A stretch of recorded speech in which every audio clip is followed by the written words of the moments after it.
Let's jump right into this explainer. Why do some dogs get labeled as dangerous or aggressive when honestly they're just waiting for a little bit of love? Today, we're completely reframing that narrative. We're going to dive into canine behavioral science, uncover hidden physical issues, and look at the sheer power of patience. Because as you'll see, no animal is truly broken. We're kicking things off with a pretty intense case study from an animal advocate who sat down with a dog that, well, everyone else had completely given up on. When they first met Bolt, he was basically a skeleton with no hair. He was fragile, totally underweight, and had clearly been through way more than his tiny body should have ever endured. People warned the advocate he was difficult, and honestly, looking at the shelter notes, it was tough to disagree. His kennel card was literally covered in red ink. The shelter note just said, "very scared," and the very first sound he made was a low growl. But think about it for a second. He's playful, he's house-trained, he loves people. So why on earth had he been returned to the shelter 4 separate times? It's so easy for potential adopters to see a defensive dog, look at that animal aggressive label, and just keep on walking. But there had to be a reason this supposedly perfect dog kept coming back. Our advocate was determined to find the one crucial thing that absolutely everyone else had missed. That brings us to Section 1, Signs of Adoption Shock. As the advocate began the process of just sitting with Bolt, they noticed he wasn't actually trying to be difficult. Watch what happened when they actually got into the kennel with him. By paying close attention to his body language, it was clear he was giving what we call whale eye. That's when a dog shows the whites of their eyes. It's not a threat, it's an absolutely clear-cut signal of deep anxiety and stress. And his hackles, the hair along his back, were standing straight up in a state of piloerection. Now, a lot of people see bristling fur and instantly think it's aggressive, but in reality, it's often just an involuntary physiological reaction to being intensely overwhelmed. It's basically the canine equivalent of human goosebumps. You have to remember, when you bring a dog home, they are suddenly thrust into a completely new life. New home, new person, totally new rules. It is completely terrifying at first. This is what we call adoption shock. It triggers pure survival instincts that we constantly misinterpret as a bad temperament. So instead of trying to fix him right away, the advocate just stayed present, letting Bolt know 2 very important things. None of this was his fault, and he was, in fact, a very good boy. Moving right along to Section 2, Discovering the Hidden Pain. This is exactly where the stakes shifted, and they discovered a massive secret that his previous owners completely missed. Let me ask you this. Is your own dog ever restless at night, or do you catch them constantly pacing around? It's often the exact same subtle mystery we were dealing with here. Today, we're exploring how hidden pain can drive that restlessness and exactly when you need to pick up the phone and call your vet. Veterinary sources are super clear on this. Handling sensitivity is a massive red flag. Things like excessive licking, pulling away, or growling when touched. Every time a previous adopter tried to pet Bolt or put a leash on him, it caused a sharp spike of discomfort that immediately triggered his fight or flight response. They aren't snapping to be mean. They are quite literally just trying to protect their own comfort. Now, hidden camera footage from his last home actually showed the family dumping him while he was wearing this tight sweater.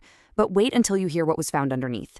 Once that matted layer was finally removed, the reality hit hard. He had severely inflamed skin and these horrible chain bumps on his legs from years of being tethered outdoors. He wasn't aggressive at all. He was living in constant, agonizing physical pain. Which brings us to Section 3, How Pain Drives Behavior. Let's look at how this kind of physical suffering builds the ultimate barrier between a dog and their forever home. Because highly reactive dogs don't know how to choose anything other than a defensive posture to stop the pain, they get completely misunderstood. Bolt was labeled as fractious, a word normally saved for wild, feral cats. But really, they're communicating in the absolute only way they know how. They're basically saying, "Please don't touch me, it really hurts." Like, this quote perfectly summarizes, dogs are incredibly good at hiding pain. Their feet could literally be burning on hot summer asphalt, or they could be enduring the lingering agony of chain bumps beneath a sweater without you even realizing it. Our canine companions are absolute masters at masking their suffering. That makes it our responsibility to look a little closer and ask why a dog is reacting a certain way before we rush to judge them. Okay, Section 4, A Neglect to Nurture Transformation. Once those urgent medical needs are addressed and the pain is finally washed away, we get to witness the absolute best part of this whole explainer. It's definitely a slow process getting a dog like Bolt used to living inside a house, especially when their whole life has been confined with zero boundaries. They have to enter a new life, learn a new routine, and eventually feel safe enough to establish their own boundaries. But bringing them into a home proves that giving an animal the time and patience they need to slowly adjust is the ultimate key to breaking down those defensive walls. And once that pain was treated, Bolt finally made a tiny, incredibly brave choice to stop being so afraid. It wasn't some huge cinematic moment either. It was just a quiet shift. He stopped turning his face away and reached out with just one paw, gently tapping for attention. Once a dog realizes they didn't do anything wrong and that people might actually be worth trusting again, well, that's something you never get tired of witnessing. From there, the walls completely came down. He was moved into the grooming truck for his very first real bath, washing away the filth and nasty critters hidden deep in his coat. Standing there after his bath, he stood tall with a relaxed tail. He looked like a totally different dog. He even leaned his big, boxy head into his rescuer's lap, gave a submissive grin, licked their face, and finally exhaled. It was like he was saying, "Okay, I'm safe now." Honestly, seeing him today, you wouldn't even recognize the dog that was scheduled for euthanasia. He is out there tearing across the grass, getting the joyous energy of the zoomies, and bounding through the yard with a confidence nobody thought was possible. He slipped right into the routine of his forever home, joining a pack of misfits like he'd always belonged there. And that brings us to Section 5, the power of second chances. Bolt's transformation is a living, breathing embodiment of exactly why advocacy and deep patience matter so much. It's a powerful reminder that every single dog out there deserves a second chance and a soft place to land.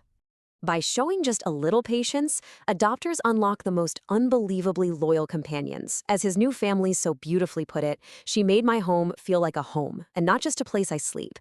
Bolt was never broken. He was just waiting for the very moment he realized he was finally home for good. You know, our pets really do hold up the truest mirror of our own nature. Recognizing that reflection can reveal so much about ourselves. It lights a path to becoming a better, much more empathetic version of who we are. If you're rooting for Bolt and you truly believe that every dog deserves a loving home, please drop a little paw print in the comments below. It really helps us know you're part of this community and that you believe in the power of second chances. Fun fact, our advocate actually grooms people's pets now in exchange for charitable donations to local dog rescues, just like the ones that helped save Bolt from the back of that U-Haul. So please, share this explainer, help us raise awareness for senior and so-called difficult dogs who are still sitting in shelters, just waiting for someone to look past their labels. Your support means more than words can say. Together, we really can turn these heartbreaking stories of neglect into pup dates of pure, heartwarming joy. Thank you so much for believing in these animals and for being part of their journey toward a better life. So, I leave you with this to wonder. The next time you walk through a shelter, how many more perfect companions are just waiting right there, trapped behind the bars of a misunderstood label? Will you be the one to look past that label and give a difficult dog their second chance?